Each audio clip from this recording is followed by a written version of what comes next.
All and good evening. मैं हूं आरजू काजमी और आप देख रहे हैं पॉइंट ऑफ व्यू।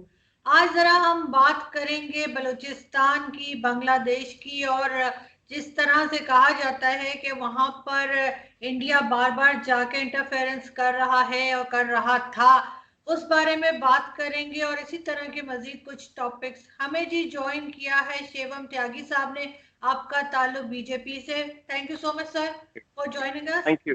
और जी पाकिस्तान की तरफ से हमें ज्वाइन किया है फ़खर यूसुफजई ने। फ़खर यूसुफजई जो है वो एक सीनियर जर्नलिस्ट है और टीवी एंकर भी है। थैंक यू फ़खर कि आपने ज्वाइन किया। सबसे पहले फ़खर, मैं आपकी तरफ चलूंगी आज। जैसा कि आप जानते हैं कि हमेशा से बलूचिस्तान के बारे में बहुत कहा जाता है कि वहाँ पर इंडियन इंटरफेरेंस है, वहाँ पे लोग जा रहे हैं और मुदाखलत कर रहे हैं। तो इस चीज़ को आप किस तरह से देखते हैं? Thank you very much. सबसे पहले त्यागी जी को वेलकम कहूंगा फ्रॉम पाकिस्तान। Thank you. बात सबसे पहले अगर बलूचिस्तान को हम देखते हैं तो बलूचिस्तान का इशू जो है काफी एक तो पुराना इशू है, लेकिन कभी इसमें बहुत ज्यादा तेजी आती है और कभी ये स्लो हो जाता है, लेकिन ये चलता रहता है, किसी न किसी सूरत ये चलता रहता है। इस तरीके से जब यहाँ पे कोई इंसिडेंट होता है, हमारी फोर्सेस को कोई मतलब झगड़ा वगैरह होता है और उसमें हमारी फोर्सेस को जिसे कहते हैं कैजुअल्टीज होती हैं और हुई हैं, मतलब पिछले अगर हम 2-3 महीने को देख लें तो हुई है। लास्ट ईयर हुई थी 2019 में 2-3 बड़े अटैक्स हुए थे वहां पर। वहां के पॉलिटिकल लोगों को टारगेट किया गया, जिसमें हमारे पास रईसानी साहब, सिराज रईसानी साहब हमारे पास 2018 इलेक्शन में, जहां पे सबसे बड़ा अटैक था जिसमें 205 लोग मतलब जिनकी डेथ हो चुकी थी। उसके बाद एक और अटैक जो लॉयर्स के ऊपर हुआ था के अंदर, मतलब उसमें 98 कैजुअल्टीज हुई थी। तो इस तरीके से मुख्तलिफ किस्म के अटैक्स जो है, पल कंटिनेंटल होटल जो है गवादर के अंदर, वहां पे 2019 में एक बहुत बड़ा अटैक हुआ था। ये अलग बात है कि वहां पे कोई बहुत ज्यादा लोग स्टे नहीं होता लोगों का, क्योंकि अभी नया शहर बन रहा है, तो उस वजह से मैं कहूंगा 6 या 7 लोगों की वहां पे डेथ हुई थी। या फिर लास्ट ईयर उन्माड़ा का हुआ था, हमारी फोर्सेस के लोग उसमें से एयरफोर्स एंड नेवी के उनकी कैजुअल्टीज हुई थी 14 या 15 लोगों की। तो ये चीज कंटिन्यूसली चल रही है, और जब ये चलती है तो यकीनन जब कभी भी अगर आप बात करते हैं टेररिज्म की, तो मेरे ख्याल में पाकिस्तान शायद दुनिया में सबसे ज्यादा फेस करने वाला मुल्क है टेररिज्म को, हर तरीके से की। उसमें मैं बिल्कुल ये बात नहीं कहूंगा कि ये किसी मुल्क की तरफ से थी, कुछ हमारी अपनी गलतियां हैं, इसमें कोई शक नहीं है। हमारी हैं गलतियां, हमारी जो पुरानी हुकूमतें थी उनकी तरफ से इस किस्म की गलतियां हुई है, जिसकी वजह से ये चीज हमें फेस करनी पड़ी। लेकिन जी आवाज आ रही है आपकी? That's gone, I think. नहीं, एक मिनट। आई थिंक कोई कॉल, ये जब कॉल भी आती है तो ये मोबाइल जो है ना। हाँ, right. आते हैं। हेलो जी जी आवाज आ रही है। चलिए, मुझे आवाज नहीं, मुझे फ्रीज आप दोनों हो गए थे, तो इस वजह से मैं रुक गया था। मेरा ख्याल मेरे इंटरनेट कनेक्शन में मतलब इशू आ रहा था, आई डोंट नो दैट। हाँ, आप मोबाइल डेटा भी ऑन कर दीजिए ना। ओके, मेरी दोनों चीजें ऑन है, मुझे नहीं पता कि क्या इशू हुआ, लेकिन ओके फाइन। मैंने कहा कि टेररिज्म एक ऐसी मतलब बला है, एक वबा है, मैं कहूंगा पैंडेमिक कहूंगा इसको, कि पाकिस्तान ने इसको बहुत ज्यादा फेस किया है। कुछ उसमें पाकिस्तान की अपनी गलतियां भी थी, मैं उससे बिल्कुल इनकार नहीं करता। जिसमें सबसे बड़ा हमें जिस चीज का खमियाजा भुगतना पड़ा तो वो था अफगान जिहाद के नाम से। जब हमने उसमें हिस्सा लिया, उसको हमने जिहाद कहा, तो उसका हमें एक जिसे कहते हैं कि उसको हमें एक फायर बैक मैं कहूंगा कि उससे हमें बड़ा लॉस हुआ। लेकिन जब उसको नो डाउट कि हमारी फोर्सेस ने उसको बहुत अच्छे तरीके से हैंडल भी किया था, बहुत हमें नुकसान भी उठाना पड़ा, लेकिन उस सारी चीजों के बावजूद भी जब तक आपके किसी मुल्क में अगर टेररिज्म होती है तो ठीक है, एक लिमिटेड टेररिज्म, कोई बंदा, कोई ग्रुप, मुख्तलिफ ग्रुप्स हमारे यहाँ भी है, मतलब बलूचिस्तान में, खैबर पुख्तनख्वा में, हमारा पुराना पाटा जो है that is now the part of the Khyber Pakhtunkhwa, तो वहां पे बहुत सारे ग्रुप्स थे छोटे छोटे, लेकिन अगर उनको बैकअप ना हो, क्योंकि ये बगैर फाइनेंस के आप लड़ाई नहीं लड़ सकते, और एक प्रोफेशनल फोर्स के खिलाफ, बेशक वो हिंदुस्तान की फोर्स हो या पाकिस्तान की फोर्स हो, बल्कि या दुनिया की कोई भी फोर्स हो सकती है, उनके खिलाफ अगर आप लड़ते हैं तो उसके लिए आपको कोई ना कोई बैकअप चाहिए। तो इस वजह से ये हमें जो गिला लगा रहता है, ये मतलब जिस तरीके से कश्मीर में क्लेम करते हैं कि यार हमने ये किया, लेकिन अगर कश्मीर की कैजुअलिटीज को देखें और हमारे मुल्क की कैजुअलिटीज को देखें तो जमीन आसमान का फर्क है। हालांकि दोनों इश्यूज बिल्कुल डिफरेंट है। कश्मीर को मैं बिल्कुल मिक्सअप नहीं करूंगा बलूचिस्तान के साथ। दोनों के स्टेटस मतलब अगर हम 5 अगस्त 2019 से बात करें तो उनका टोटल स्टेटस डिफरेंट था। इन्होंने उसका स्टेटस चेंज किया, वो एक अलग बहस है, उसमें मैं बिल्कुल नहीं जाऊंगा क्योंकि बात लंबी हो जाएगी। लेकिन बहुत सारी चीजें ये कहते हैं कि यार आप बलूचिस्तान में ही करते हैं, वहां पे मिसिंग पर्सन है, वहां पे ये है, वहां पे वो, बिल्कुल होती हैं ये चीजें, मैं उससे बिल्कुल इनकार नहीं करता। लेकिन वहां पर उस इंसर्जेंट्स को एक बैकअप सपोर्ट मिल रही होती है, जिसकी वजह से वो एक प्रोफेशनल फोर्स के खिलाफ उनके ऊपर अटैक्स करते हैं, उनकी इंस्टॉलेशन के ऊपर अटैक्स करते हैं, मुख्तलिफ किस्म की जो है वो कार्रवाइयां करते हैं और उससे आपको लॉस होता है। और ये आप समझते हैं कि भारत बैकअप दे रहा है? मेरे ख्याल में सिर्फ भारत की मैं बिल्कुल बात नहीं करूंगा कि बलूचिस्तान में इन्वॉल्वमेंट सिर्फ भारत की है। उसकी वजह यह है कि बलूचिस्तान जो है, बलूचिस्तान में बहुत सारे लोगों के मतलब मैं ये कहता हूं, मैं ये नहीं कहता कि दुबई मतलब एक वो कर रहा होता है, लेकिन दुबई को खतरा है। अगर गवादर पोर्ट ऑपरेट होता है तो उनको खतरा है, अगर गवादर पोर्ट ऑपरेट होता है तो ईरान को खतरा है। मैं ये बिल्कुल इसमें कोई वो शक नहीं कहूंगा, लेकिन मुख्तलिफ तरीकों से हर कोई अपना काम कर रहा होता है। अगर हिंदुस्तान को कोई मौका मिलता है तो अपने तरीके से लाजमी सी बात है कार्रवाई करेगा। मैं ये नहीं कहता कि ये कोई वहां पे जाके इन्होंने मतलब किश्तियों में बैठा के लोग ये वहां पे भिजवा देंगे, लेकिन जो वहां पे ऑलरेडी इंसर्जेंसी है, तो जब आपको एक जिसे कहते हैं एक वॉर फील्ड अवेलेबल होती है तो उसके अंदर आप मतलब आग को भड़का सकते हैं। तो ये एक चीज जो मेन असल चीज है, तो ये एक रीजन है। लेकिन कलभूषण के पकड़ने के बाद ये चीज जरा ज्यादा मैं कहूंगा कि हो गई, और मतलब उसके बाद ज्यादा शोर उठा कि भाई अगर इस बंदे को हमने पकड़ा है तो ये सपोर्ट कर रहा था, ये कोई बंदूक उठा के नहीं लड़ रहा था, सपोर्ट कर रहा था जिस चीज को मतलब उसने अपना कॉन्फेस भी किया था अपने एक स्टेटमेंट के अंदर। बिल्कुल ठीक। जी त्यागी साहब, आपने फखर की बात सुनी, तो मेरा आपसे यही सवाल है, तो आपने जो बात सुनी आप उस पर भी कमेंट करें, लेकिन साथ ही जो गवादर पोर्ट बन रहा है उसको आप लोग इतने परेशान रहते हैं कि जी चाइनीज के साथ हम क्यों काम करें, उसको भारत अपने लिए भी क्यों नहीं ताकत बना लेता, क्यों नहीं मिलके कोई काम करते वहां पर, वजह सारे वक्त हमें पॉइंट आउट करते रहे कि जी आप तो चाइनीज को बिक गए हैं, आप तो चाइनीज को ये हो गए हैं, तो क्यों भारत पॉजिटिव नहीं सोच रहा? देखिए, सबसे पहले तो हम बलोच की बात करते हैं। जिस तरह से सारी सिचुएशन हुई है बलोच का, अगर मैं बात करूं तो खास तौर पर जितना भी आपका बलोचिस्तान है, पंजाब सिंध है, खैबर पख्तून है, ये जितना टोटल एरिया है करीब 3,47,190 स्क्वायर किलोमीटर है, which is technically 43% of the entire Pakistan. एक चीज। दूसरी तरफ जो सिचुएशन क्रिएट होती है, कहीं ना कहीं हिंदुस्तान को आप कह सकते हैं, लेकिन आपके इंटरनल काउंटर पार्ट कितने ज्यादा हैं। अगर आप बात करें तो बलूचिस्तान लिबरेशन फ्रंट का आप एक नाम लेंगे, इसके अलावा रिपब्लिकन पार्टी वहां की लगातार एक इंडिपेंडेंस के लिए, बलोच के लिए लड़ती रही है। और कहीं ना कहीं सिचुएशन अगर आप सेल्फ उसमें जाएंगे तो देखेंगे कि वहां पर पाकिस्तान और अफगानिस्तान के बीच में जिस तरह से एक सैंडविच की तरह बन गया है बलोच, और जिस तरह से वहां पर कैजुअलिटीज की आयदन रिपोर्ट्स आती हैं, चाहे वो हिंदुस्तानी मीडिया में हो, चाहे वो अंतरराष्ट्रीय मीडिया में हो, किस तरह से ब्रूटल फोर्स वहां पर काम करती है, तमाम तरह की चीजें बाहर आती हैं। उसी के बाद जो वहां की लोकल पार्टीज जिनके मैंने आपको नाम गिनाए वो बाहर निकल कर आती हैं और हमेशा कहती हैं कि बलोच एक इंडिपेंडेंट टेरिटरी होना चाहिए। अभी आपने मुझे लगता है कुछ ही दिन पहले शायद इंटरव्यू किया था एक व्यक्ति का, तो मैं उनका नाम नहीं लेना चाहूंगा, वो भी उनसे भी आपकी काफी अच्छी इस बारे में बात हुई होगी।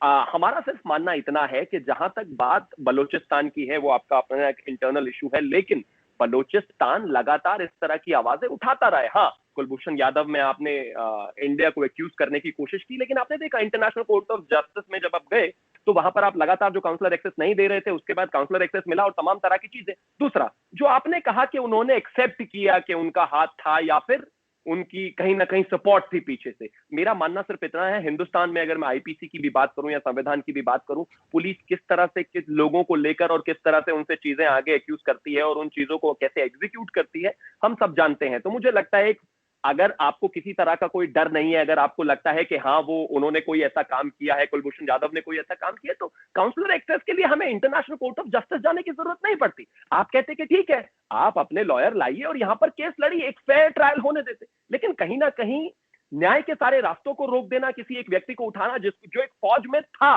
और व्यापार के लिए गया हुआ था, उसको कहीं से उठाकर कहीं और एग्जीक्यूट करना और तमाम तरह की चीजें, मुझे लगता है एक क्वेश्चन उठता है, और वो आईसीजे में दिखा भी है। बहरहाल काउंसलर एक्सेस हमें मिला है, आगे चीजें और बढ़ेंगी, किस किस तरह की चीजें आपने फाइल की हैं, क्या पेपर्स आपने कोर्ट में फाइल किए हैं, वो आगे देखने वाली चीज है, और हमें पूरा विश्वास है कि हम उसमें आगे जाकर उनको जीत कर लाएंगे और साबित होगा कि वो कहीं इन्वॉल्व नहीं थे। अब जहां तक ग्वादर पोर्ट की बात करें, देखिए चाइना को लेकर अगर हम बात करें, कहीं ना कहीं मेरी बात नहीं है ये, ना हिंदुस्तान की बात है, ना पाकिस्तान की बात है, ना नेपाल की बात है, ना मलेशिया की बात है, ना इंडोनेशिया की बात है, ना रशिया की बात है, ना जापान की बात है। आप मुझे कोई एक ऐसा मुल्क बता दीजिए जो कहीं ना कहीं उनके साथ बॉर्डर शेयर करता हो और उसको टेंशन ना हो। आपने श्रीलंका का देखा, हमनटोटा पोर्ट किस तरह से उन्होंने लिया है, वहां पर महंगे लोन देकर, और क्या सिचुएशन कन्वर्ट करने के बाद आज श्रीलंका किस तरह से सिचुएशन कर रहा है। मैंने पहले भी आपको बताया कि नेपाल ऑलरेडी बहुत परेशानी में उनके साथ चल रहा है। और इसके बाद अगर हम बात करें तो रशिया की तो पूरी जितनी भी सीमा है वो 54,000 स्क्वायर किलोमीटर की, उसी को वो कहते हैं कि ये हमारी है। हमें प्रॉब्लम नहीं है, ना हमें जलन है, ना हमें ये है कि पाकिस्तान क्यों कर रहा है या क्या कर रहा है। हमारे लिए एक सिंपल सी चीज है, अगर हम आज गलवान घाटी का लाइव एग्जांपल लें तो चाइना अपनी स्टैंड पोजीशन से 2 किलोमीटर पीछे गया है। सिचुएशन ये है कि ये जो एक्सटेंशनिस्ट नीति है, मेरे देश के प्रधानमंत्री ने अभी जाकर नीमू में कहा क्लियर कट के देखिए वो जो विस्तारवादी सोच है, वो जो एक्सटेंशनिस्ट सोच है, वो अब इस दुनिया में नहीं चलने वाली। बहुत छोटे छोटे मुल्क हैं जो आने वाले समय में बहुत अच्छा करेंगे और अभी भी बहुत अच्छा कर रहे हैं, लेकिन एजेंडा ये होना चाहिए इसके पीछे कि हम विस्तारवाद की जगह विकासवाद की बात करें। किसी भी कंट्री का जो बॉर्डरिंग स्टेट है, अगर उनका एक रिलेशनशिप टाइज मजबूत होती है तो ये बहुत बेहतर है उन दोनों के लिए, लेकिन वो किस कॉस्ट पर मजबूत हो रही है, वहां एक प्रॉब्लम वाली बात है। सबसे ज्यादा इंपॉर्टेंट चीज है, हिंदुस्तान ने आज जो अपना स्टैंड बिल्कुल क्लियर किया है, ऐसा नहीं है कि हमारा ट्रेड नहीं था चाइना से, लेकिन समय के साथ साथ जैसे चीजें एक्सपोज होती गई और दुनिया में चारों तरफ से चाइना के लिए कॉमन मिनिमम कंसेंसस बनता गया, आज देखिए किस तरह से एक्सपोज है चाइना। आज दुनिया में कोई एक कंट्री बता दीजिए आपको छोड़कर जो उनके साथ खड़ा हुआ हो। मैं सिर्फ इतना कहना चाहता हूं कि बॉर्डरिंग स्टेट्स का साथ में रहना बहुत अच्छी बात है, आप उन्हें तो नहीं बदल सकते, जाहिर है पड़ोसियों को तो कभी नहीं बदला जा सकता। बेहतर हो कि आप एक अच्छे ट्रेड रिश्ते में आए, आप चीजें आगे अच्छा करें, कोई दो राय नहीं है, लेकिन जब आपको आपकी सीमाओं को, आपके व्यापार को, आपके ट्रेड को उससे फर्क पड़ने लगे, उससे नुकसान होने लगे, किस तरह से आपने देखा होगा किस तरह से लगातार जापान ने भी और अमेरिका ने भी कितनी बार इनको वार्निंग्स दी हैं, क्या सिचुएशन और क्या रिजल्ट्स आए हैं वो सब आपके सामने है। जी फखर, आपने बात सुनी, लेकिन आप एग्री करेंगे या नहीं? क्योंकि कहीं ना कहीं बहरहाल भारत की ये कोशिश रही है कि पाकिस्तान स्टेबल ना हो सके। बिल्कुल, ये बात ऐसी नहीं है कि मतलब ये कोई सिर्फ मेरी और आपकी या त्यागी जी की बात नहीं है कि हम यहाँ पे डिस्कस कर रहे हैं। नो डाउट वो अपने मुल्क को डिफेंड करेंगे, हम अपने पाकिस्तान को, लेकिन अगर हम रियलिस्टिक हो के सोचें, इनके 11 गालबन कॉन्सुलेट है, हमारा बॉर्डर है तकरीबन 1650 किलोमीटर अफगानिस्तान के साथ। ये शुरू हो रहा है चित्राल से शुरू होता और ये आखिरी इसका जो हमारा वो है चमन के साथ, मतलब बलूचिस्तान और खैबर पख्तूनख्वा का जो हमारा वेस्टर्न बॉर्डर है, तो ये पूरा अफगानिस्तान के साथ है, जिसको ड्यूरेंट लाइन भी कहा जाता है। और इसके ऊपर तकरीबन 7 या 8 क्रॉसिंग्स हैं, जिसको मतलब ट्रेड कॉरिडोर भी कहते हैं। और अभी रिसेंटली 2-3 दिन पहले उसके ऊपर एक फैसला किया गवर्नमेंट ऑफ पाकिस्तान ने कि इसको राउंड द क्लॉक खोला जाए, ठीक है। तो वहां पे इनके कॉन्सुलेट है। मुझे ये बताएं कि हिंदुस्तान और अफगानिस्तान के दरमियान कौन से ऐसे मतलब तिजारती मतलब रवाबित है या कोई बहुत ज्यादा ट्रेड हो रही है दोनों मुल्कों में, जिसके लिए इतने सारे कॉन्सुलेट है कि यहाँ लोगों को बहुत ज्यादा जरूरत पड़ती है तो वो जाके वो कॉन्सुलेट में जाए, जलालाबाद में जाए, वो जो है वो मतलब मुख्तलिफ जो इलाके हैं उनके, हेलमंद में जाए, फला काबुल में तो नो डाउट कि इनका अपना एक इनकी एम्बेसी है बड़ी, हमारी भी है। तो वो सारी चीजें, क्योंकि उनका ज्यादातर मतलब जो इंटरेक्शन है वो तो पाकिस्तान के साथ है। पेशावर अगर आप फेरेंगे, त्यागी जी को मतलब टीवी पे देखा होगा, अगर इन्होंने कभी विजिट नहीं किया पेशावर को, तो पेशावर आपको ऐसे लगेगा कि हमारे अपने जो खैबर पख्तूनख्वा के लोग हैं वो आपको कम नजर आएंगे, आपको सारे के सारे अफगानी नजर आएंगे। तो अगर हमारा वहां पे कॉन्सुलेट है उसकी तो एक तुक बनती है, हिंदुस्तान की क्या तुक बनती है, ये बात हुई। दूसरी बात इन्होंने की कि चाइना को पूरी दुनिया ने जुटला दिया। भाई मेरे, बिल्कुल आपके साथ उनका मसला हुआ, हो सकता है कोई भी मतलब किसी का भी हो सकता है, आपकी हमारी भी 3-4 जंगें हुई हैं, आपकी पहले भी चाइना के साथ 1962 में जंग हुई है। हो सकती है पड़ोस के ममालिक के कोई मसला हो सकता है, आपकी भी हुई, लेकिन इस वक्त आपने बात की कि अमेरिका अगर चाइना के साथ नहीं खड़ा हो रहा तो अमेरिका के मकासद और हैं, वो आपकी मोहब्बत की वजह से या चाइना की नफरत में इस तरह नहीं खड़ा हो रहा, वो उसके इकोनॉमी की वजह से उसके खिलाफ खड़े होने की कोशिश कर रहे हैं कि उसको पता है कि अगर इनकी इकोनॉमी इस स्पीड से 8 और 9 और 10 की स्पीड से अगर मतलब आपकी ये जिसे कहते हैं ग्रोथ होती रही आपकी इकोनॉमी की, तो भाई इस वक्त अमेरिका के लिए एक हकीकी खतरा चाइना है। अगर वो हिंदुस्तान के साथ खड़ा होता है, बिलीव मी, मैं आपको मतलब जिसे कहते हैं कि मैं आपको बिल्कुल ओपनली कह रहा हूं कि उसको आपसे मोहब्बत नहीं है, ना मेरे से कोई मोहब्बत है, ना मेरे 22 करोड़ आवाम से मोहब्बत है, ना आपके 130 करोड़ से उनको मोहब्बत है। उनको मोहब्बत है तो सिर्फ और सिर्फ इन चीजों से जो अमेरिका को फायदा दे सकती है, वो किसी भी तरीके से, वो मुझे इस्तेमाल करके उनको फायदा पहुंच सकता है वो करेंगे, वो आपको इस्तेमाल करके वो उनको फायदा होता है तो वो करेंगे। यही चीज वो मोदी जी के साथ भी कर रहे हैं, उनको किसी से कोई सरोकार नहीं है, और इस रीजन से क्या किसी भी रीजन से, उनका एक काम है, अफगानिस्तान के अंदर वो लोग आए, मुझे बताएं कि 10 लाख 12 लाख अफगानियों को मारा।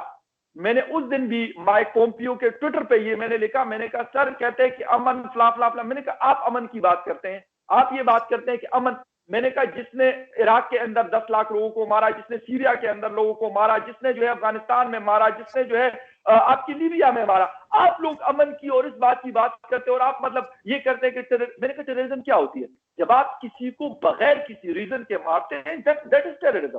वो किसी भी तरीके से, वो जहां से बम गिरा के आप कर लें, या कोई AK-47 से आप फायर करें, या LMG से फायर करें, या अपनी आर्टिलरी को यूज करें, ये सारे टेररिज्म में आते हैं कि आप मासूम लोगों को मारते हैं, जिसके ऊपर यूनाइटेड नेशन की रिपोर्ट आई अफगानिस्तान के अंदर 2018 की, 2019 के भी, 2020 की नहीं आई, कि सबसे ज्यादा कैजुअलिटीज वहां पे जो आम लोगों की हुई है, वहां की फोर्सेस, उसमें अमेरिका की फोर्स सबसे ज्यादा है वहां पर, उसके बाद नाटो फोर्सेस और अफगानिस्तान की अपनी फोर्सेस। हालांकि मसला तो ये होना चाहिए कि तालिबान का ये काम गुरीला वार है, उन्होंने किसी के ऊपर हमला करना और ये सारी चीजें करनी है। एक बात इन्होंने की मोदी जी की कि उस दिन वो ले गए हुए थे, मैंने उनकी पूरी स्पीच देखी थी, मैंने टीवी लगा के उनको मैंने बिल्कुल गौर से सुना कि मोदी जी जिस तरीके से मोदी जी मशहूर है, बड़े अग्रेसिव प्राइम मिनिस्टर है आपके, क्योंकि मैंने उनको जब पिछले आपका इलेक्शन हुआ था, अभी वो इलेक्ट होके आए, तो उसमें वो यकीन करें जब वो तकरीर करते थे तो उनका मतलब एक होता था, कहता है यार ये पाकिस्तान से शुरू होकर पाकिस्तान को 2-3 उसने सुनानी थी। आपका फ्रेम फ्रीज हुआ है, पकड़। और उसके बाद लोग क्लैपिंग करते थे, और एक सर्जिकल स्ट्राइक किया बालाकोट में, खैबर पख्तूनख्वा के इलाके में, तो उसका वो जिक्र बड़ा मतलब कैटेगोरिकली करते। लेकिन जब ले में वो मौजूद थे, मुझे इस बात से बड़ी हैरानगी हुई। मैं पूरी तकरीर मैंने सिर्फ इसलिए मोदी जी की सुनी कि मैंने कहा यार ये चाइना को भी, ठीक है हम तो बड़े कमजोर मुल्क है यार, पाकिस्तान तो कुछ भी नहीं है, हिंदुस्तान से एक छोटा सा मुल्क अलग हुआ है, उसकी क्या इतनी वो है, न इतनी बड़ी इकोनॉमी, न इतनी बड़ी पॉपुलेशन, न इतनी बड़ी टेक्नोलॉजी, न इतने बड़े सफारती ताल्लुकात, कुछ भी नहीं उस तरीके से जो हिंदुस्तान का है। भाई अमेरिका खड़ा है, रशिया खड़ा है, पता नहीं बड़े बड़े यूरोप खड़ा है, ऑस्ट्रेलिया के साथ उनके बड़े क्लोज रिलेशनशिप है, बहुत मतलब एक पता नहीं कितने ट्रिलियन की इनकी इकोनॉमी, हमारी तो क्या है 200-250 ट्रिलियन की जो है बिलियन की इकोनॉमी, तो बड़ा फर्क है। तो मैंने कहा मोदी जी को कहेंगे चाइना के शी जिनपिंग साहब, आपकी क्या हैसियत है कि आपने मेरे जो है 20 या 22 जवानों को आपने गलवान में मारा है? मैं आपको इसको वो जवाब दूंगा कि आप याद करोगे, आप अपनी नस्लों को बताओगे कि यार मोदी जी प्राइम मिनिस्टर थे, ये 1962 या 1967 नहीं है कि आपने जो है 30,000 किलोमीटर की जमीन आपने कब्जा कर ली थी।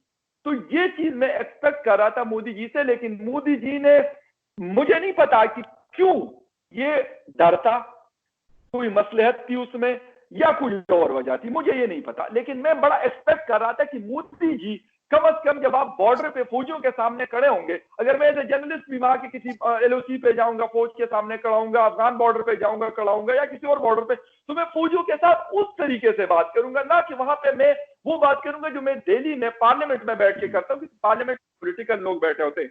फौजियों का सिस्टम और होता है, फौजी को ये नहीं चाहिए कि भाई वो तो कहेंगे कि भाई हमने ये सुलह कर दी, हमने वो, फौजी को ये बिल्कुल नहीं चाहिए, फौजी का ये काम ही नहीं है सुलह करना। सुलह करना है पॉलिटिकल लोगों का काम, फौजी का काम है लड़ना। वो आपके हिंदुस्तान की फौज हो, पाकिस्तान की हो, चाइना की हो, अफगानिस्तान की हो, या किसी भी मुल्क की हो, तो ये सारी चीजें वहां पे मोदी जी, यकीन करें, मैं ये लफ्ज इस्तेमाल कर रहा हूं माजरत के साथ, कि उनको जो गांधी साहब हैं, उनका मैं नाम भूल रहा हूं, उन्होंने उनको सरेंडर लिखा। राहुल जी, राहुल गांधी साहब ने उसको, और यकीन करें कि मैं मोदी जी की मुझे 100 इख्तिलाफ उनकी पॉलिसी से होंगी, बिल्कुल होंगी, लेकिन अगर वहां के लोग उनसे खुश हैं तो भाई वो अच्छा है। अगर वो मुल्क के लिए बेहतर कर रहा है तो लाजमी सी बात है, मेरे मुल्क में का तो वजीर आजम नहीं है, तो मैं बड़ा एक्सपेक्ट कर रहा था। मैं कह पाकिस्तान को तो कहता है पाकिस्तान क्या तेरी हैसियत, ये मैंने जहाज भेज दो, ये मैंने जो है ना 300 बंदों को बालाकोट में निस्तनाबूद कर दी, जिनकी लाशें भी हमें आज तक नहीं मिली। तो मैं ये एक्सपेक्ट उनसे कर रहा था कि वो चाइना को भी इस तरीके से आंखें भी दिखाएंगे, और जरा, बेशक हमला नहीं करता कोई भी मुल्क आज के दौर में, नहीं लड़ता डायरेक्टली, लेकिन एटलीस्ट जब आप फौज के सामने बॉर्डर पे खड़े, और उस बॉर्डर पे कि जहां पे आपके एक हफ्ता पहले 20-22 लोग मारे गए, और आपके जो है 30 या 40 या 50 जितने भी हुए वो आपके सीरियस इंजर हुए। यकीनन चाइना की भी कैजुअलिटीज हुई, उन्होंने छुपाई या जो भी किया, उन्होंने अलग कहानी है, लेकिन उन्होंने अटैक आपके फौजियों के ऊपर किया, तो उसका जवाब उसी तरीके से देना चाहिए जिस तरह पाकिस्तान को आंखें दिखाते हैं और कहते हैं मैं 2 चपेड़े लगाऊंगा ना तुम्हारी औकात तुम्हें याद दिला दूंगा। इस तरीके से मैं एक्सपेक्ट कर रहा था। जी त्यागी जी, आपने बात सुनी, तो बिल्कुल इतने फौजी आपके शहीद किए हैं चाइना ने, लेकिन उस तरह से जवाब नहीं दिया मोदी जी ने। देखिए, अब मैं आपको एक चीज बताता हूँ, शुरुआत से लेकर चलते हैं 1962 के बाद से।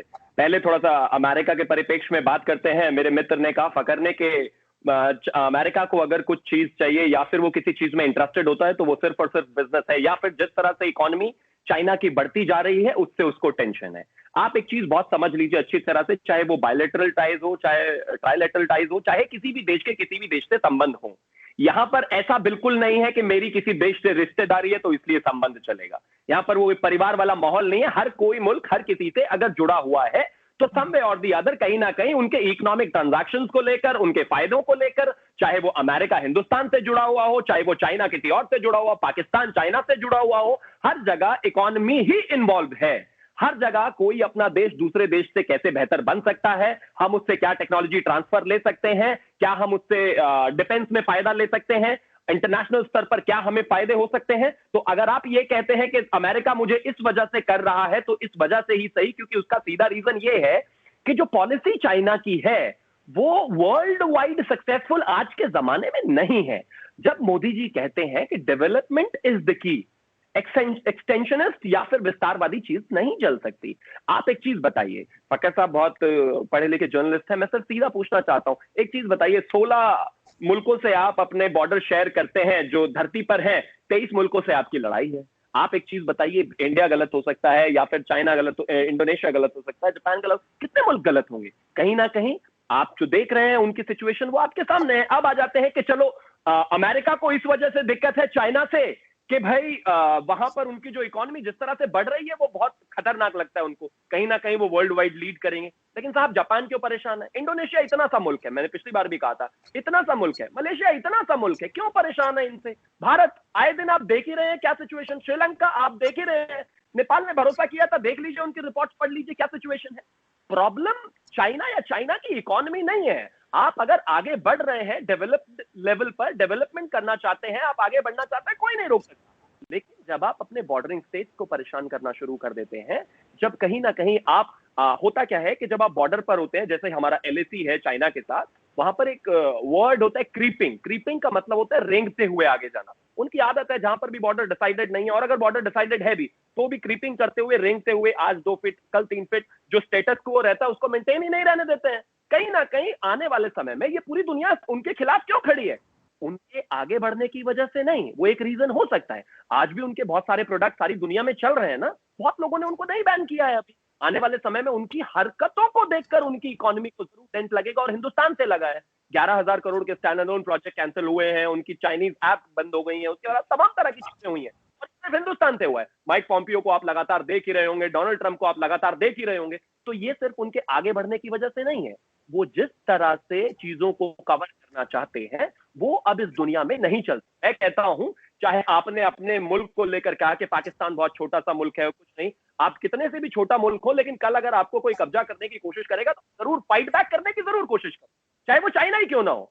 तो एजेंडा सिर्फ ये है कि आज इन चीजों को लेकर दुनिया बिल्कुल पूरी तरह से क्लियर कट है। दूसरा, अब आ जाते हैं, आपने कहा कि अफगानिस्तान में क्या किया अमेरिका ने। मैं अमेरिका का स्पोक्स पर्सन नहीं हूं और उस चीज में जाना भी नहीं चाहता, लेकिन आप भी बहुत अच्छी तरह से जानते होंगे नाटो ने क्या किया, तालिबान ने क्या किया, वहां पर हालात कैसे थे, क्या साउथ ईस्ट एशिया में सिचुएशन रहती है, आप बहुत अच्छी तरह से जानते हैं। चाइना के परिप्रेक्ष्य में आप भी जानते होंगे साउथ चाइना सी में क्या कर रहे हैं ये लोग, वो आपके लिए भी खतरा है। अमेरिका बहुत दूर बैठा है, लेकिन ये सब जानते हैं कि साउथ चाइना सी एक बहुत बड़ा इकोनॉमिक कॉरिडोर है, और अगर वहां पर डिस्टर्बेंस क्रिएट हुई तो पूरा साउथ ईस्ट एशिया, पूरा एशिया और तक यूरोप और यूनाइटेड स्टेट्स तक भी कहीं ना कहीं हैम्पर होंगे, जो कि आज नहीं तो कल खतरा है।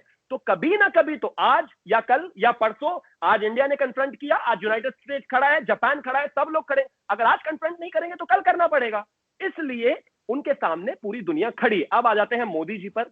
आपने जो कहा कि मेरे देश के लीडर हैं, आरजू तो खासतौर पर आती रहती है इंडियन टीवी चैनल्स पर, और कमाल की बात यह बड़ा कोइंसिडेंस कि आपकी लैंग्वेज और उनकी लैंग्वेज जब आपने बोलना शुरू किया वो शुरुआत से ही मैच होने लग गई थी। तब अगर आप नहीं भी नाम तो मैं ले लेता, लेकिन इंपॉर्टेंट ये नहीं है। आप एक चीज समझिए, जब आप ईस्टर्न लद्दाख की बात करते हैं, जब आप बात करते हैं अरुणाचल प्रदेश की, वहां पर हिंदुस्तान का कोई भी, अगर हमारे यहां से डिफेंस मिनिस्टर भी जाते थे ना, तो हमेशा चाइना चिल्लाता था, एक पूरी जोर से ताकत के साथ ग्लोबल टाइम्स में लंबा चौड़ा भाषण लिखता था और कहता था कि ये जो हिंदुस्तान यहाँ पर आ रहे हैं, जो डिफेंस मिनिस्टर यहाँ पर आ रहे हैं, हमें इस पे एतराज है, हम इनको नहीं आने देंगे और ये गलत है, कहीं ना कहीं ऐसा नहीं होना चाहिए। आपने एक भी ग्लोबल टाइम्स हेडलाइन सुनी आज? मेरे देश के प्रधानमंत्री वहां खड़े होकर बहुत लंबा चौड़ा भाषण देके आए। विस्तारवादी नीति किसकी है? रोज आप अखबार में, जर्नलिस्ट हैं तो लिखते भी होंगे और पढ़ते भी होंगे, सब जानते हैं एक्सटेंशनिस्ट कौन है, चाइना है। खुलकर कहा हिंदुस्तान के बारे में हिंदुस्तान के प्रधानमंत्री ने कि सुनिए, आप जो ये नीति चला रहे हैं ये अब चलने वाली नहीं है। तो जब मेरे देश के प्रधानमंत्री वहां जाते हैं, मैसेज अपने आप क्लियर है। अब एक चीज बताइए, लद्दाख में जाकर पाकिस्तान को तो नहीं बताएंगे हम, जाहिर है चाइना को ही बोल रहे थे ना, तो जिसको समझना था वो समझ भी गए, 2 किलोमीटर पीछे चले भी गए। लेकिन जिन्होंने सरेंडर गांधी कहा और जिनके साथ मैं अभी बहस कर रहा हूं, वही नहीं समझे। बाकी सारी दुनिया भी समझ गई, आरजू काजमी भी मुस्कुरा रही है, वो भी समझ गई, चाइना ग्लोबल टाइम्स भी समझ गया, पीएलए भी 2 किलोमीटर पीछे चला गया, लेकिन आप समझना नहीं चाहते। देखिए, बात बिल्कुल साफ है। मैं आपको एक छोटा सा एग्जांपल और देता हूं। आज ही चीन के पूर्व मिलिट्री ऑफिसर जियोनल योंग ने कहा है कि चाइना के 100 से ज्यादा चीनी सैनिक यानी कि पीएलए को मारा गया है। ये मैं नहीं कह रहा हूं, ये चाइना कह रहा है, ये वो देश कह रहा है जहां से रिपोर्ट्स बाहर नहीं आती, ये वो देश कह रहा है जहां से 70 मिलियन मोबाइल यूजर्स गायब हो गए कोरोना के बाद, और काउंट कितना दिखाया इस दुनिया को उसने, वो आप सब जानते हैं। मेरा सिर्फ कहना इतना है, तो कोई भी मुल्क हो, चाहे वो चाइना हो, चाहे वो पाकिस्तान हो, चाहे वो यूनाइटेड स्टेट्स, जापान, कोई भी हो, आज के समय में डेवलपमेंट इज द की। आप भी और मैं भी, आप जब आजाद हुए सेम टाइम हुए, सारी चीजें हुई। हिंदुस्तान कहां पहुंचा है आप जानते हैं, पाकिस्तान कहां है आप अच्छी तरह से जानते हैं, चाइना और भी कहां है ये भी आप जानते हैं। लेकिन द पॉइंट इज, आज के जमाने में व्यापार करना एक मजबूरी हो सकती है, लेकिन आप अपनी सीमाएं कॉम्प्रोमाइज करके नहीं कर सकते। आप एक चीज बताइए, जब मई तक का स्टेटस क्वो था, सारी चीजें थी, और आप ही मुझसे कह रहे हैं कि मेरे देश के 20 जवानों को उसने शहीद किया, वो अलग है कि हमने उनके 56 से ज्यादा जवानों को शहीद किया, और कुछ चाइनीज कह रहे हैं 100 से ज्यादा, तो गलत कौन हुआ? चाइना ना। आप ही कह रहे हैं कि हमला किया, आप किसकी तरफ खड़े हैं? चाइना की तरफ, तो गलत कौन हुआ? आप। मैं सिर्फ इतना कहना चाहता हूं। और जहां तक आपने शुरुआत में एक बहुत लंबा स्टेटमेंट उसको भी, आतंकवाद को भी लेकर दिया था कि सबसे ज्यादा अगर कोई परेशान है आतंकवाद से तो वो पाकिस्तान ही है। तो साहब एक चीज देखिए ना, दीमक अगर मेरे घर में लगेगी तो सबसे पहले परेशान और सबसे ज्यादा परेशान मैं ही होऊंगा, फिर बाद में जाके मेरे पड़ोसी और उसके पड़ोसी और उसके पड़ोसी होते रहेंगे। लेकिन इसका परमानेंट सोल्यूशन तो होना चाहिए ना। मैं मानता हूं कि आपके प्रधानमंत्री ने शायद 1% के लिए गलती कर दी होगी शहीद कहते हुए, अभी पिछले दिनों आपके हाउस में जो हुआ, लेकिन क्या उसका कंडेमिनेशन, क्या उसका करेक्शन सिर्फ प्रधानमंत्री से नहीं आना चाहिए था? क्या मंत्री उस चीज को आकर कहते हैं, क्या वो काफी है? आपके देश में अगर टेररिज्म इतनी बड़ी प्रॉब्लम है और आपके जो क्या बोलते प्रधानमंत्री है वो कहते हैं कि वो शहीद कर दिया उनको आकर, क्या इसकी क्लैरिफिकेशन, मैं मानता हूं जबान फिसल गई उनकी, लेकिन क्या इसकी क्लैरिफिकेशन सिर्फ उनसे ही नहीं आनी चाहिए थी? आपको तमाम जगह चीजें पता चली हैं, तमाम जगह लोगों ने सबूत दिए हैं, यूनाइटेड स्टेट्स भी इसको लेकर लगातार बोलता रहा है, पूरी दुनिया इस बात को लेकर वोकल रही है कि आतंकवाद यानी कि पाकिस्तान, इस चीज का सोल्यूशन तो आप ही को ढूंढना पड़ेगा ना साहब। अगर आप नहीं ढूंढेंगे तो दुनिया तो कहेगी ही वो तो नॉर्मल है। अब भाई ओसामा बिन लादेन भगवान ना करे और आपकी भाषा में तौबा तौबा तौबा अगर हिंदुस्तान में मिल गया होता तो इमेजिन कीजिए हमारे देश को क्या कह रहे होते लोग, लेकिन ऐसा नहीं हुआ है और ये रियलिटी है, इसको ना आप चेंज कर सकते हैं ना मैं। जी भगत। अच्छा, एक तो इन्होंने स्टेटमेंट की बात की प्राइम मिनिस्टर की, बिल्कुल उसके ऊपर मैंने आप ही के 2 शायद या 3 टीवी चैनल्स पे मैं अपेयर हुआ था शोज में, मैंने वहां पे भी बात की थी, और जो मैं खुद शो होस्ट करता हूं पाकिस्तान में, मैंने उसके ऊपर भी बात की, शायद यूट्यूब और ट्विटर सब चीजों के ऊपर। जो गलत है वो गलत है, उसका ताल्लुक इमरान खान से या नरेंद्र मोदी साहब से नहीं है, वो कोई भी है, मैं उसको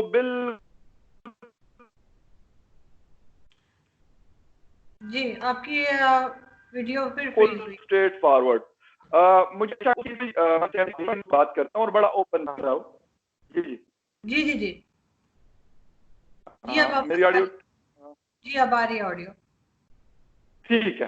तो बेसिकली उन्होंने जो मतलब वो किया वो गलत, लेकिन अगर आप ये कहते हैं, ये वाली बात कर रहे हैं कि पाकिस्तान टेररिस्ट, देखें इस पाकिस्तान ने आज इस वक्त 2020 में जिस वक्त हम बात करें, वही अमेरिका जिसके खिलाफ वो लड़ रहा था और जिसको कहता था कि ये टेररिस्ट ऑर्गेनाइजेशन है तहरीक तालिबान अफगानिस्तान, टीटीए जिसको कहा जाता है, उसके साथ कतर में दफ्तर, क्या आपको क्या लगता है कि कतर हुकूमत ने उनका ऑफिस खोला है? नहीं, क्योंकि नाटो की और अमेरिकन फोर्सेस की सबसे बड़ी डिप्लॉयमेंट जो इस रीजन के लिए, दैट इज इन दोहा, वो ऑफिस किसके कहने पे खोला गया? अमेरिका के कहने पे। ज़ल्मी खलीलजाद को बाकायदा एनवॉय मुकर्रर किया, जो मेरे ख्याल में पूरा, शायद उनका पूरा महीना जो है मेरे ख्याल में सबसे ज्यादा ट्रेवलिंग लगी रहती है, कहां से? US to Afghanistan and Afghanistan to Pakistan. तो ये वाली चीजें जो आप बात करें कि पाकिस्तान वाहिद मुल्क है इस रीजन में जिसको मैं कहता हूं कि पाकिस्तानी फौज वाहिद फौज थी जो लड़ी है टेररिज्म के खिलाफ। आपके फौज के खिलाफ पिछले साल पुलवामा में एक सुसाइड अटैक हुआ, हमारे एक दिन में 10-10, 12-12 और 15-15 अटैक्स होते रहे, लेकिन उसके बावजूद इस मुल्क ने सरवाइव किया है। मैं इसलिए कह रहा हूं कि अगर आपके मुल्क में एक सुसाइड अटैक होता है, यकीन करें आपकी सारी चीजें धड़म से नीचे गिर जाए। मेरे मुल्क ने 120-130 अरब डॉलर का नुकसान किया, 70,000 लोगों की जिंदगियां गई, और ये वाली जंग लड़ के आज अगर मैं पुरअमन तरीके से, मैं पूरे पाकिस्तान में ट्रेवल करता हूं, मैं बलूचिस्तान भी जाता हूं, मैं पुराने फाटा भी विजिट करता हूं, ये वो इलाके थे जो नो गो एरिया कहलाते थे ये, ठीक है। आपने मेरे खैबर पुख्तनख्वा को कम से कम 5 से 7 मिलियन लोग जो है वो आईडीपीज बने थे, किस वजह से? टेररिज्म की वजह से।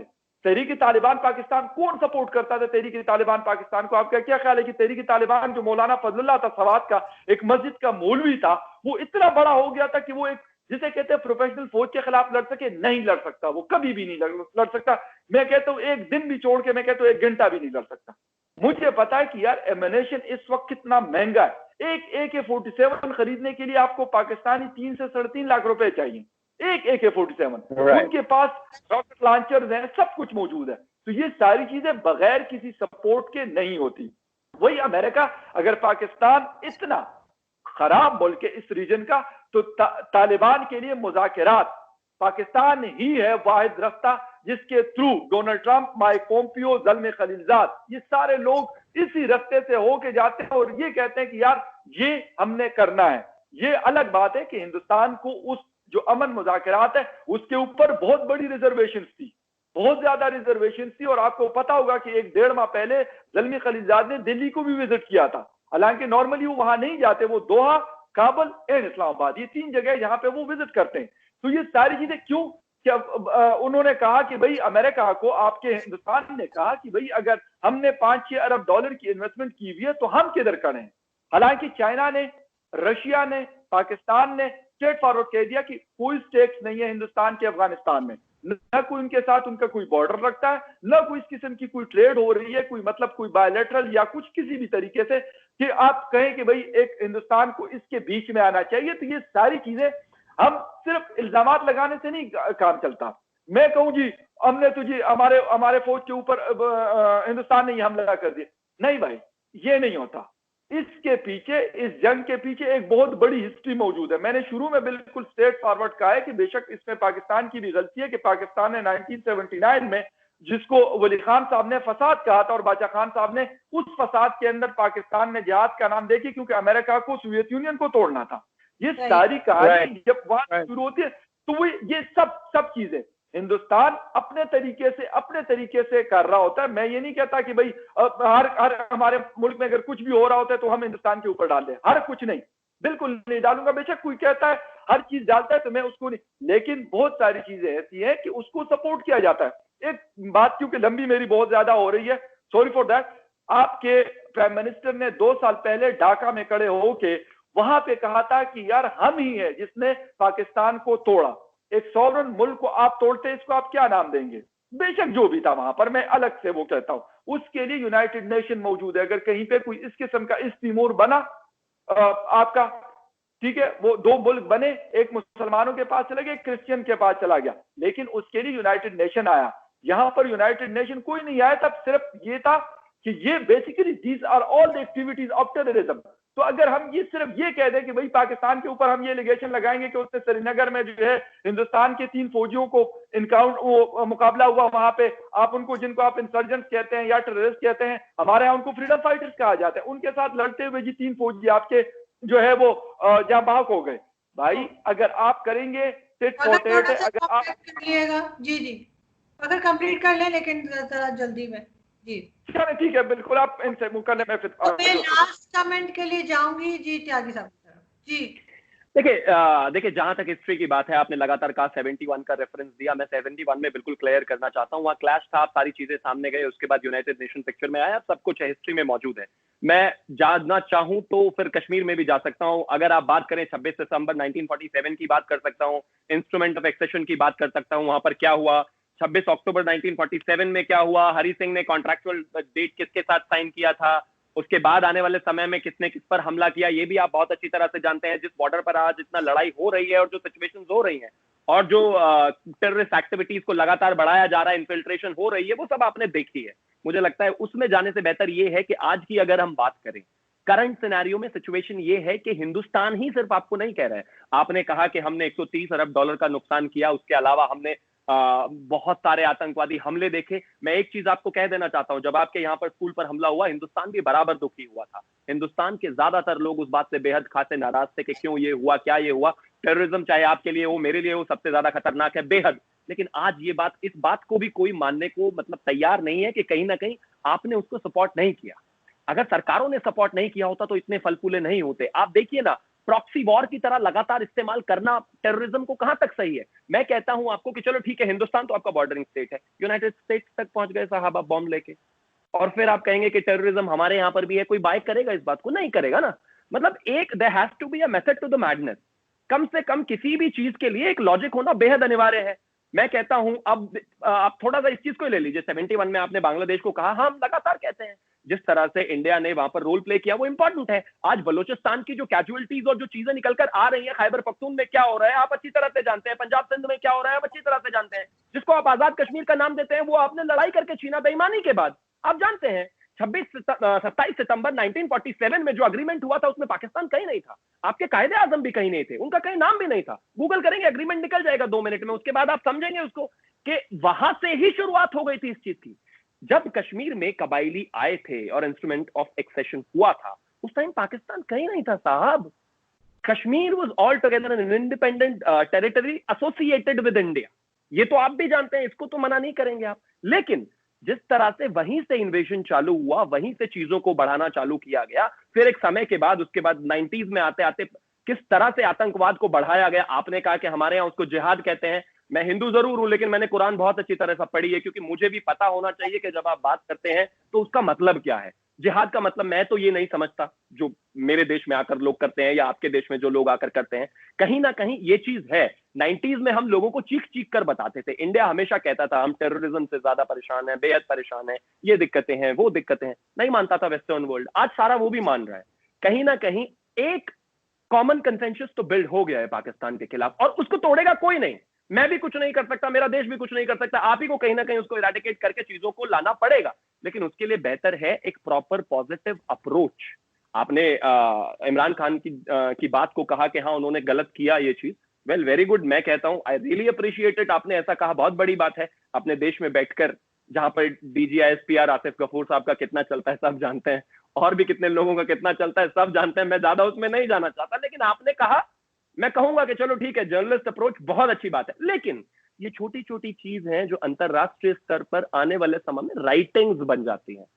आप मतलब वो दीवारों पर लिख जाती हैं, किताबों पर लिख जाती हैं, उनको नहीं मिटा सकते आप यूनाइटेड नेशंस में जाकर कहेंगे कि नहीं हम भी इससे लड़ रहे हैं, और आपकी इतनी लंबी चौड़ी स्पीच है जो पूरी दुनिया ने सुनी जब हमने एब्रोगेशन ऑफ 370 किया, और उसके बाद आप शहीद कहेंगे, तो इसको ऐसे तो नहीं भूला जा सकता ना। ये तो हिपोक्रेसी एट इट्स बेस्ट वाली चीज हो गई।